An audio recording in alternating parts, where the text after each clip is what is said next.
আমার নাম শাহেদ। আমি বাংলাদেশ রেলওয়ের একজন নিরাপত্তা কর্মী হিসেবে কাজ করতাম। আমার পোস্টিং ছিল দেশের দক্ষিণাঞ্চলের একটি বেশ পুরনো আর বড় রেল জাংশনে। প্রায় 8 বছর আমি সেখানে রাতে শিফটে ডিউটি করেছি। জায়গাটা ব্রিটিশ আমলের একটা ছোঁয়া ছিল। পুরনো লাল ইটের তৈরি বিল্ডিং, টিনের বিশাল চালা আর মরচে ধরা লোহার বড় বড় সিগন্যাল পোস্ট। জায়গাটার আসল নাম আমি বলছি না, কারণ এখনো সেখানে শত শত মানুষ কাজ করে। প্রতিদিন হাজার হাজার যাত্রী ওই স্টেশনে ট্রেনে উঠে বা নামে। আমি চাই না আমার এই ঘটনা পড়ে কেউ কৌতূহল নিয়ে সেখানে এমন কিছু খুঁজতে যাক যা একবার খুঁজে পেলে আর কখনো ফিরে যায় না। দিনের বেলা স্টেশনটা ছিল একেবারে জীবন্ত। হাজারো মানুষের কোলাহল, হকারদের চা গরম চিৎকার, কুলিদের এদিক ওদিক দৌড়াদৌড়ি, প্ল্যাটফর্মে বসে থাকা ক্লান্ত যাত্রীদের গল্প গুজব, সব মিলিয়ে এক মুহূর্তের জন্য সেখানে নীরবতা থাকতো না। বিশাল বিশাল ইঞ্জিনগুলো যখন কালো ধোঁয়া ছেড়ে হুইসেল বাজিয়ে স্টেশনে ঢুকতো, তখন পুরো মাটি কাঁপতে থাকতো। কিন্তু রাত 12টার পর স্টেশনের চেহারাটা পুরোপুরি বদলে যেত। রাত 11:45 দিনের শেষ আন্তনগর ট্রেনটা প্ল্যাটফর্ম ছেড়ে চলে যেত, আর সেই ট্রেনটা চলে যাওয়ার ঠিক 10 থেকে 15 মিনিটের মধ্যে পুরো জংশনে অদ্ভুত একটা নিস্তব্ধতা নেমে আসতো। এত বড় একটা স্টেশন, যেখানে একটু আগেও হাজার মানুষের ভিড় ছিল, সেখানে হঠাৎ করে পিনপতন নীরবতা। দোকানপাট সব বন্ধ হয়ে যেত। ওয়েটিং রুমগুলো প্রায় খালি। টিকিট কাউন্টারের ভেতরের আলো নিভিয়ে ক্লার্করা ঘুমিয়ে পড়তেন। শুধু প্ল্যাটফর্মে পুরনো হলদেটে সোডিয়াম বাতিগুলো মিটমিট করে জ্বলত। মাঝে মাঝে দমকা বাতাস দিলে দূরে থাকা সিগন্যাল পোস্টের লোহার বোর্ডগুলো দুলে উঠত আর অদ্ভুত একটা দাতব শব্দ তৈরি করত। চাকরিতে ঢোকার প্রথম কয়েক মাস আমি এসব একদম স্বাভাবিকভাবে নিয়েছিলাম। রাতের ডিউটি এমনই হয়, রাতে স্টেশন একটু বোতরে লাগে, এটাই ভাবতাম। কিন্তু ধীরে ধীরে একটা অদ্ভুত বিষয় আমার নজরে পড়তে শুরু করলো। আমাদের রাতের শিফটে যত পুরনো কর্মচারী ছিলেন, তারা কেউই কখনো প্ল্যাটফর্ম 3 এর একেবারে শেষ মাথায় যেতেন না। এমনকি পেট্রোলিং করার সময় না, আড়ালে দাঁড়িয়ে সিগারেট খাওয়ার জন্য না। এমনকি কোনো নতুন যাত্রী যদি ভুল করে ওই অন্ধকার দিকটায় চলে যেত, তাহলে পুরনো গার্ডরা দূর থেকে দূরে গিয়ে তাকে ধমক দিয়ে ফিরিয়ে আনতো। প্রথমে ভেবেছিলাম হয়তো ওদিকে প্ল্যাটফর্মের ইট পাথর ভাঙা বা লাইন নষ্ট বলে নিরাপত্তার কারণে কেউ যায় না। কিন্তু এক রাতে কৌতূহল চেপে রাখতে না পেরে আমি বিষয়টা জানতে চাইলাম। আমাদের সঙ্গে তখন কাজ করতেন সালাম চাচা। বয়স 60-এর কাছাকাছি। প্রায় 28 বছর ধরে ওই এক স্টেশনে চাকরি করছেন। রাত তখন 1:30, কনকনে শীত। আমরা দুজন একটা চায়ের টং দোকানের বেঞ্চে বসেছিলাম। দোকানদার তখন ঘুমিয়ে পড়েছিল। আমরা ফ্লাস্ক থেকে চা ঢেলে খাচ্ছিলাম। আমি হঠাৎ সালাম চাচাকে বললাম, চাচা, একটা কথা খেয়াল করেছি, আপনারা কেউ প্ল্যাটফর্ম 3 এর ওই শেষ মাথার দিকে যান না কেন? এমনকি আমাকেও যেতে বারণ করেন। ওখানে কি আছে? সালাম চাচা চায়ের চুমুক দিতে যাচ্ছিলেন। আমার কথা শুনে তার হাতটা হঠাৎ থেমে গেল। তিনি খুব ধীরে কাপটা নামিয়ে আমার দিকে তাকালেন। সেই চোখের চাহনি আমি আজও ভুলতে পারিনি। সেটা শুধু ভয়ের ছিল না, সেখানে এক ধরনের অসহায়ত্ব ছিল। মনে হচ্ছিল তিনি এমন একটা স্মৃতি মনে করার চেষ্টা করছেন, যেটা তিনি বহু বছর ধরে বলে থাকতে চেয়েছিলেন। কয়েক সেকেন্ড চুপ করে থেকে তিনি খুব আস্তে বললেন, নতুন চাকরিতে ঢুকেছিস, তাই এসব প্রশ্ন করছিস? বেশি কৌতূহল ভালো না রে সাহেব। আমি একটু হেসে বললাম, আরে চাচা, বলুন না, ভূতের ভয় নাকি? আমি এসব বিশ্বাস করি না। সালাম চাচা চারপাশে একবার তাকালেন। ঘন কুয়াশায় চারদিক ঢাকা। তারপর আরো নিচু গলায় বললেন, রাত 12টার পরে যদি কোনোদিন ডিউটি করার সময় দেখিস প্ল্যাটফর্ম 3 এর ওই শেষ মাথার অন্ধকারে একজন মানুষ একা স্থির হয়ে দাঁড়িয়ে আছে, তাহলে বলে তার দিকে এগোবি না। তুই ডাকলে সে উত্তর দেবে না, কিন্তু তুই এগোলে সে তোকে ঠিকই নিয়ে যাবে। আমি কথাটার মানে বুঝলাম না। জিজ্ঞেস করলাম, কোথায় নিয়ে যাবে? লোকটা কে? তিনি উত্তর দিলেন না, শুধু চায়ের কাপটা শেষ করে উঠে দাঁড়ালেন। যাওয়ার আগে শুধু বলে গেলেন, ভূত হলে মানুষ বাঁচে রে সাহেব, কিন্তু ওটা ভূত না, ওটা অন্য কিছু। সালাম চাচার ওই কথার প্রায় 2 সপ্তাহ পরের ঘটনা। তখন ডিসেম্বর মাসের শেষ দিক। প্রচন্ড ঠান্ডায় হাত পা অবশ হয়ে আসছিল। রাত তখন প্রায় 11:55। শেষ ট্রেনটা একটু আগে ছেড়ে গেছে। আমি আর আমার সহকর্মী রফিক প্ল্যাটফর্ম 1 ধরে হাঁটছিলাম আর গল্প করছিলাম। হঠাৎ দেখলাম একজন বৃদ্ধ মানুষ পাগলের মতো দৌড়াতে দৌড়াতে আমাদের দিকে আসছেন। লোকটার বয়স হবে 70-এর কাছাকাছি। গায়ে একটা ছেঁড়া শাল জড়ানো। শীতে আর আতঙ্কে তিনি থর থর করে কাঁপছেন। আমাদের কাছে এসে তিনি হাউমাউ করে কেঁদে উঠলেন, বাবা, আমার নাতিটাকে খুঁজে পাচ্ছি না। একটু আগে আমার পাশে ছিল, এখন কোথাও নেই। আমরা ভাবলাম বাচ্চা ছেলে হয়তো দুষ্টুমি করে কোথাও লুকিয়েছে বা পথ হারিয়ে ফেলেছে। আমি শান্তভাবে জিজ্ঞেস করলাম, কি নাম ছেলের? বয়স কত? বৃদ্ধ ফুপিয়ে ফুপিয়ে বললেন, নাম রাফি, বয়স 12 বছর। আমি একটু বাথরুমে গিয়েছিলাম, এসে দেখি ও নেই। রফিক জিজ্ঞেস করলো, শেষবার কোথায় দেখেছিলেন ওকে? বৃদ্ধ একবারও না ভেবে প্ল্যাটফর্ম 3 এর দিকে আঙুল তুললেন। বললেন, ওই যে প্ল্যাটফর্ম 3 এর একেবারে শেষ মাথায় অন্ধকারের দিকটাই ও একা একা হেঁটে যাচ্ছিল। আমি ডাক দিলাম, ও শুনলো না। কথাটা শোনার সাথে সাথে আমার বুকের ভেতরটা কেমন যেন কেঁপে উঠলো। সালাম চাচার সেই সাবধান বাণীটা হঠাৎ মাথার ভেতর প্রতিধ্বনি দ্বিগুণিত হতে লাগলো। আমি আর রফিক কালক্ষেপণ না করে সঙ্গে সঙ্গে পুরো স্টেশন তল্লাশি করা শুরু করলাম। ওয়েটিং রুম, টয়লেট, টিকিট কাউন্টারের পেছন দিক, ফুট ওভার ব্রিজ, স্টেশনের বাইরে পাম্প হাউস, কোথাও বাদ রাখলাম না। একটা 12 বছরের ছেলে এত কম বয়সে কিভাবে উধাও হয়ে যেতে পারে? রফিক বলল, এভাবে খুঁজে লাভ নেই, চলো কন্ট্রোল রুমে যাই, সিসিটিভি ফুটেজ চেক করলে সব পরিষ্কার হয়ে যাবে। আমরা ধরেই কন্ট্রোল রুমে গেলাম। ডিউটিতে থাকা অপারেটর তখন জীবত ছিলেন। আমরা তাকে জাগিয়ে দ্রুত প্ল্যাটফর্ম 3 এর ফুটেজ বের করতে বললাম। অপারেটর ফুটেজ রিওয়াইন্ড করলেন। স্ক্রিনে স্পষ্ট দেখা গেল বৃদ্ধ লোকটা একটা বেঞ্চে বসে আছেন, তার নাতি একটু দূরে দাঁড়িয়ে মোবাইল নিয়ে গেম খেলছে। এরপর বৃদ্ধ লোকটা উঠে বাথরুমের দিকে চলে গেলেন। ছেলেটা একা দাঁড়িয়ে রইল। ঠিক কয়েক সেকেন্ড পর ছেলেটা মোবাইল পকেটে রেখে ধীরে ধীরে প্ল্যাটফর্মের শেষ মাথার দিকে হাঁটা শুরু করলো। ফুটেজটা অদ্ভুত ছিল। ছেলেটার হাঁটার ভঙ্গি স্বাভাবিক ছিল না। মনে হচ্ছিল সে যেন সম্মোহিত হয়ে কারো ডাকে সাড়া দিয়ে এগিয়ে যাচ্ছে। কেউ তার সঙ্গে নেই, সে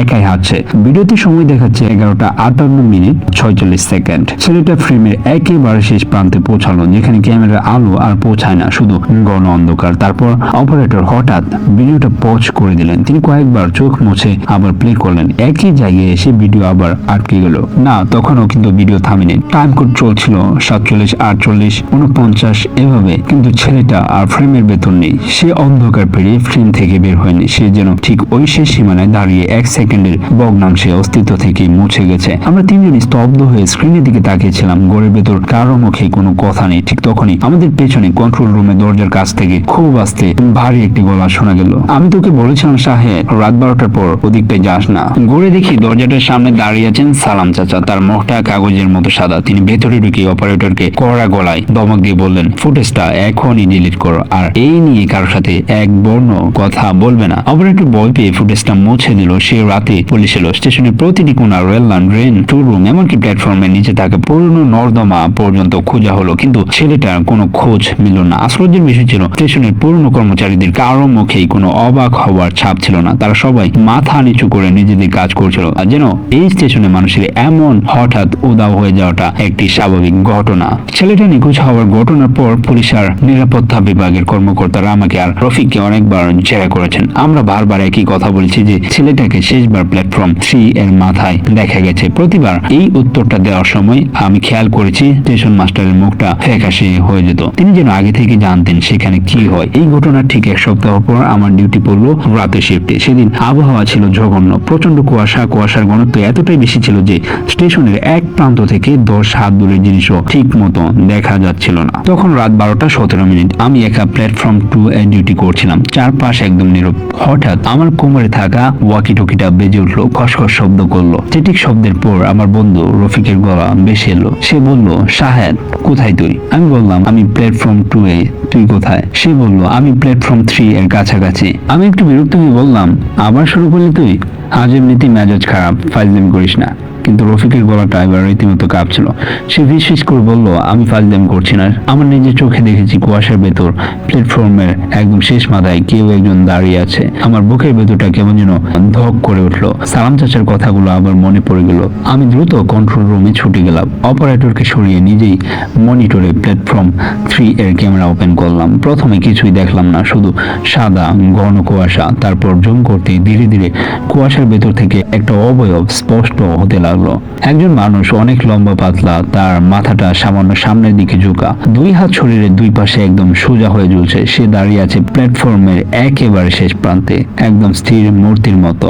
আমি মনিটরে সময়ের দিকে তাকালাম, 12:17। অদ্ভুত ব্যাপার হলো, ঠিক 1 সপ্তাহ আগে ওই নিখোঁজ হওয়া ছেলেটার ফুটেজের সময়টাও এর কাছাকাছি ছিল। আমি সঙ্গে সঙ্গে ওয়াকিটকি তুলে বললাম, রফিক তুই কোথায় এখন? রফিক জানালো, আমি প্ল্যাটফর্ম 3 আছি, লোকটার দিকে এগুচ্ছি। আমি চিৎকার করে বললাম, না তুই একদম সামনে যাবি না, ওখানেই দাঁড়া। কিন্তু রফিক শুনলো না। ও বলল, আরে দূর, কোনো চোর ছেঁচড়া হবে। আমি গিয়ে দৌড়ছি ওকে। মনিটরে আমি দেখতে পাচ্ছিলাম রফিকের হাতে টর্চ লাইটে আলোটা ধীরে ধীরে লোকটার দিকে এগিয়ে যাচ্ছে। কিন্তু আশ্চর্যের বিষয় হলো, আমি আলোটা দেখতে পেলেও রফিককে দেখতে পাচ্ছিলাম না। আমি কাঁপতে কাঁপতে বললাম, রফিক তুই কত দূরে? রফিক স্বাভাবিক গলায় বলল, আমি তো লোকটার ঠিক 2 হাত পেছনে দাঁড়িয়ে আছি। লোকটা নড়ছে না কেন রে? আমি মনিটরের সামনে বসে জমে গেলাম, কারণ স্ক্রিনে স্পষ্ট দেখা যাচ্ছিল লোকটা ওই জায়গায় একাই দাঁড়িয়ে আছে। রফিকের কোনো অস্তিত্ব সেখানে নেই, শুধু রফিকের হাতের টর্চের আলোটা শূন্যে বেশি বেড়াচ্ছে। ঠিক তখনই মনিটরের ছবিটা হঠাৎ কেঁপে উঠলো, ঝিরঝির করে উঠলো স্ক্রিনটা।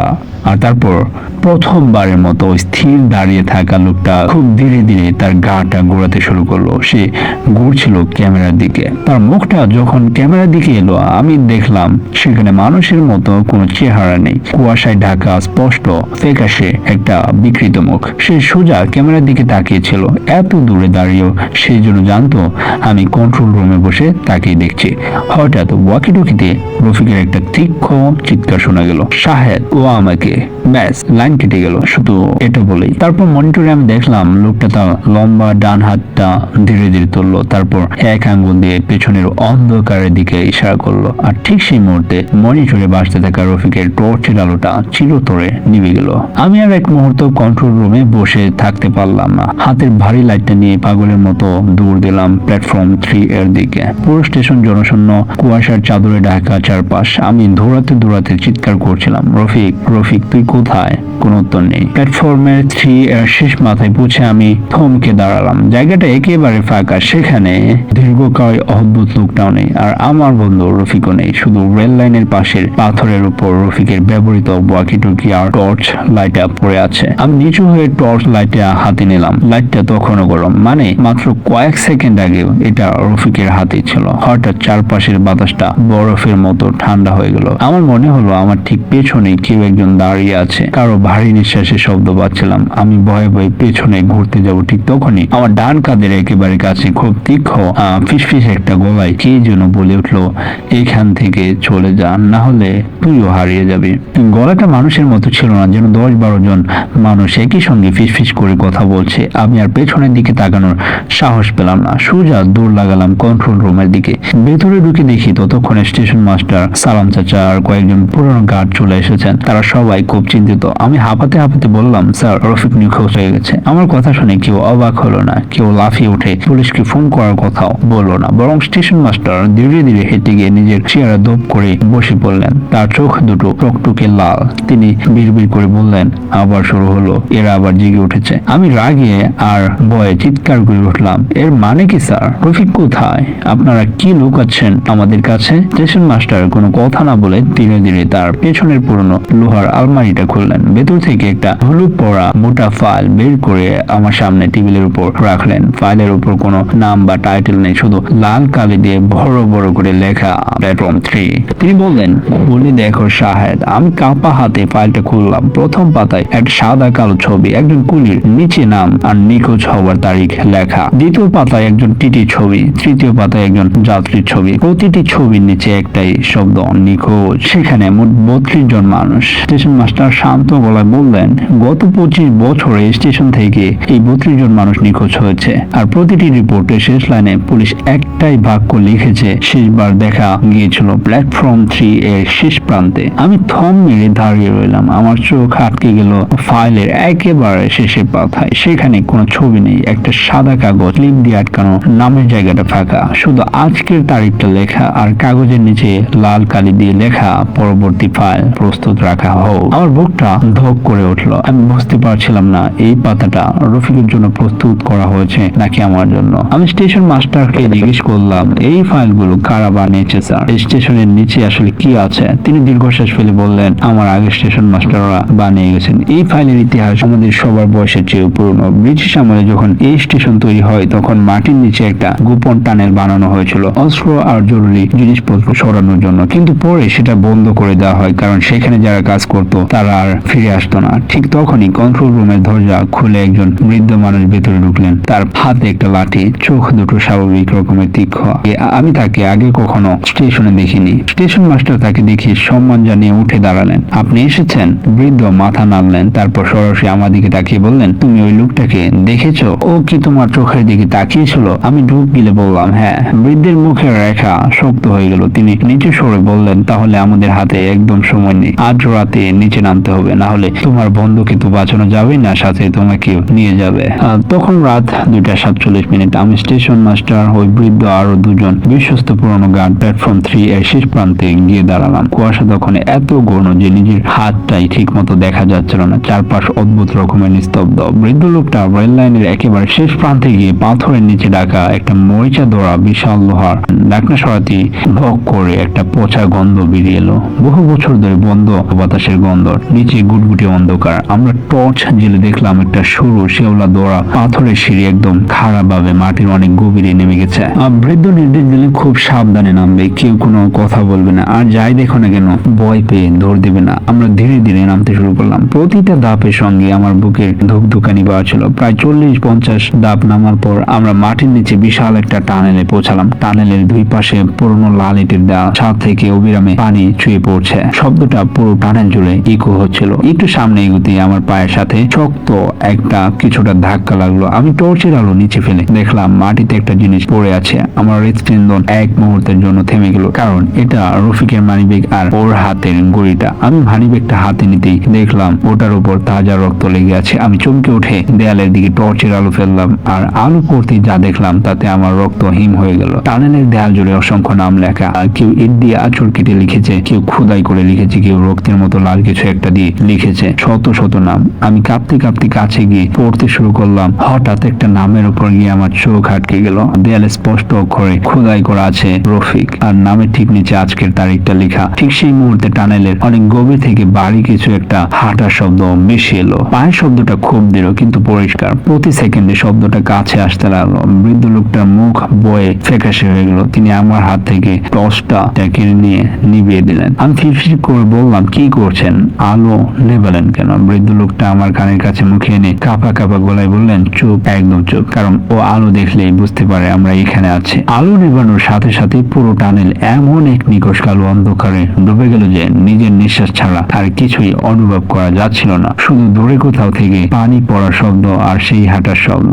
এখন শব্দটা অনেক কাছে। আমার মনে হচ্ছিল শব্দটা শুধু টানেলের ভেতর দিয়ে নয়, বরং সরাসরি আমাদের দিকে এগিয়ে আসছে। আমাদের সাথে থাকা একজন গার্ড ভয়ে ফুপিয়ে কেঁদে উঠল।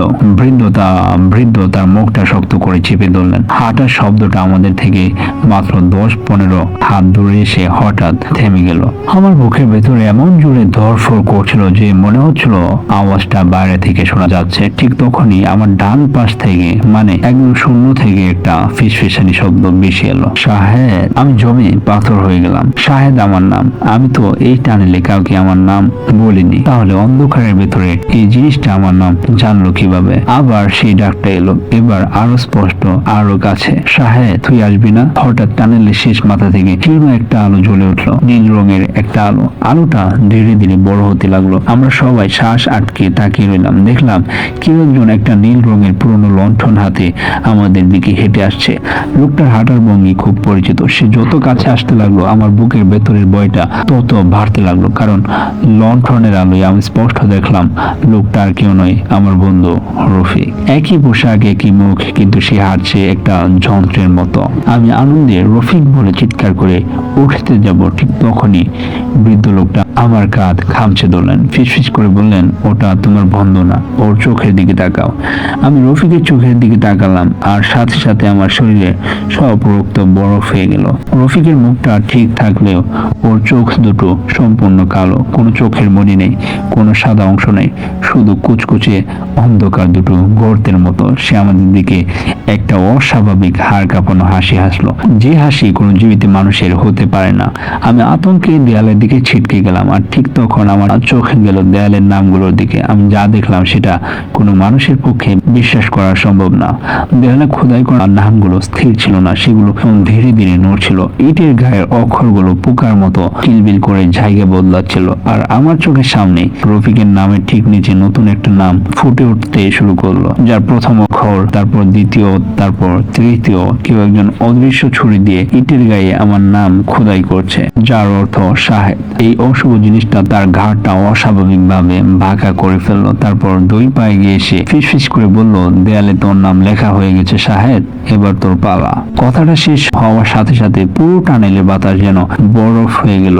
আমার নিঃশ্বাস নিতে কষ্ট হচ্ছিল। হঠাৎ খেয়াল করলাম শুধু রফিক একা নয়, রফিকের পিছনে থাকা অন্ধকার টানেলের ভেতর থেকে আরো অনেকগুলো মানুষ অবয়ব ধীরে ধীরে বেরিয়ে আসছে। তাদের সবার চোখ কুচকুচি কালো, কারো পোশাক পুরোনো আমলের কুলিদের মতো, কারো গায়ে যাত্রীদের পোশাক। আমি বুঝতে পারলাম এরা সবাই সেই 32 জন নিখোঁজ মানুষ। বৃদ্ধ লোকটা চিৎকার করে উঠলেন, ওরা আমাদের গিরে ফেলছে, দৌড়া শাহেদ, সিঁড়ির দিকে পালাও। তিনি পকেট থেকে কাচের একটা ছোট বোতল বের করে মেঝেতে ছুঁড়ে মারলেন। ধপ করে একটা আগুন জ্বলে উঠলো। সেই আগুনের ধোঁয়ায় এক মুহূর্তের জন্য অশুভ আত্মাগুলো থমকে দাঁড়ালো। আমরা সবাই অন্ধের মতো সিঁড়ির দিকে দৌড়াতে শুরু করলাম। আমার ঠিক পেছনে আমি কারো দৌড়ানো শব্দ পাচ্ছিলাম। সে খুব কাছেই ছিল। তার ঠান্ডা নিঃশ্বাস আমার ঘাড়ে লাগছিল। সিঁড়ির কাছে পৌঁছে আমি পাগলের মতো উপরে উঠতে লাগলাম। ঠিক সেই মুহূর্তে কে যেন আমার ডান পা শক্ত করে চেপে ধরলো। বরফের মতো ঠান্ডা আর পাথরের মতো শক্ত একটা হাত, আর সেই হাতের নখগুলো আমার পেটে ভেদ করে চামড়ায় গেঁথে গেল। আমি ব্যথায় চিৎকার করে উঠলাম। হাতটা আমাকে প্রবল শক্তিতে নিচের দিকে টানছিল। আমি ছিটকে নিচে পড়ে যাচ্ছিলাম, কিন্তু ঠিক তখন স্টেশন মাস্টার উপর থেকে আমার শার্টের কলার ধরে হ্যাচকা টানে আমাকে উপরে তুলে আনলেন। আমার পা ছিটকে বেরিয়ে এলো সেই অশুভ হাতের মুঠো থেকে। আমরা প্ল্যাটফর্মের উপরে উঠে দ্রুত লোহার বাড়ি ঢাকনাটা টেনে বন্ধ করে দিলাম। নিচ থেকে তখন ভারী কিছু দিয়ে ঢাকনায় ধাক্কা দেওয়ার বিকট শব্দ আসছিল। ঢাকনাটা কেঁপে কেঁপে উঠছিল। আমরা কয়েকজন মিলে সেটার উপর নিজেদের শরীরে সবটুকু ওজন দিয়ে বসে রইলাম। প্রায় 10 মিনিট পর সব শান্ত হয়ে গেল। নিচে আর কোনো শব্দ নেই। আমি হাঁপাতে হাঁপাতে চারপাশে তাকালাম। হঠাৎ খেয়াল করলাম আমাদের সাথে আসা ওই বৃদ্ধ লোকটা আমাদের সাথে নেই। তিনি নিচে আসতে পারেননি। তিনি ওই অন্ধকার টানেলের ভেতরে আটকা পড়ে গেছেন। সেই রাতে আমরা আর কেউ কন্ট্রোল রুমে ফিরিনি। ভোরের প্রথম আলো ফোটা পর্যন্ত আমরা ওই ঢাকনার উপরে বসেছিলাম। সকালে পুলিশ এলো। আমরা তাদের সব কথা খুলে বললাম, কিন্তু তারা আমাদের ঘটনা বিশ্বাস করলো না। তারা টানেলের ঢাকনা খুলে নিচে সার্চ লাইট ফেলে খুঁজলো, কিন্তু অদ্ভুত ব্যাপার হলো নিচে কোনো টানেল ছিল না। সেখানে শুধু পুরনো কিছু ইট আর মাটি দিয়ে ভরাট করা একটা বদ্ধ জায়গা ছিল। কোথায় সেই টানেল? কোথায় সেই শত শত নাম লেখা দেয়াল? কোথায় ওই বৃদ্ধ লোকটা? সব যেন কর্পূরের মতো উবে গেছে। পুলিশ রায় দিল রফিক হয়তো কোনো অপরাধ করে রাতে ডিউটি ফাঁকি দিয়ে পালিয়েছে, কিন্তু আমি আর স্টেশন মাস্টার জানতাম আসল সত্যিটা কি। সেদিন সকালে কন্ট্রোল রুমে ফিরে স্টেশন মাস্টার ড্রয়ার থেকে সেই প্ল্যাটফর্ম 3 নামের ফাইলটা বের করলেন। শেষ পাতায় থাকা ফাঁকা জায়গাটায় তিনি কাঁপা কাঁপা হাতে দুটো নাম লিখলেন, একটা রফিকের আর অন্যটা ওই বৃদ্ধ লোকটার। আমি কাঁদতে কাঁদতে জিজ্ঞেস করলাম, স্যার আমরা কি কিছুই করতে পারবো না? রফিককে এভাবেই ফেলে রাখবো? তিনি ফাইলটা বন্ধ করে একটা দীর্ঘশ্বাস ফেললেন। বললেন, কিছু জিনিসের সাথে লড়াই করা যায় না শাহেদ, ওদের শুধু এড়িয়ে চলতে হয়। এই স্টেশনটা তৈরি করার সময় ওই টানেলটা বন্ধ করে দেওয়া উচিত ছিল, কিন্তু লোভী ঠিকাদাররা তা শুনেননি। এখন এই প্ল্যাটফর্মটা ওদের খিদে মেটানোর জায়গা হয়ে গেছে। পরদিন সকালে আমি চাকরিতে ইস্তফা দিই। রেলওয়ে কর্তৃপক্ষ আমাকে অনেক বোঝানোর চেষ্টা করেছিল, কিন্তু আমি আর এক মুহূর্ত অভিশপ্ত স্টেশনে থাকতে চাইনি। আজ এই ঘটনার 8 বছর পার হয়ে গেছে। আমি এখন অন্য একটা শহরে থাকি, অন্য পেশায় আছি, স্বাভাবিক জীবন কাটানোর চেষ্টা করছি, কিন্তু আজও রাতে যখন দূরে কোথাও ট্রেনের হুইসেল শব্দ শুনি আমার বুকের রক্ত হিম হয়ে যায়।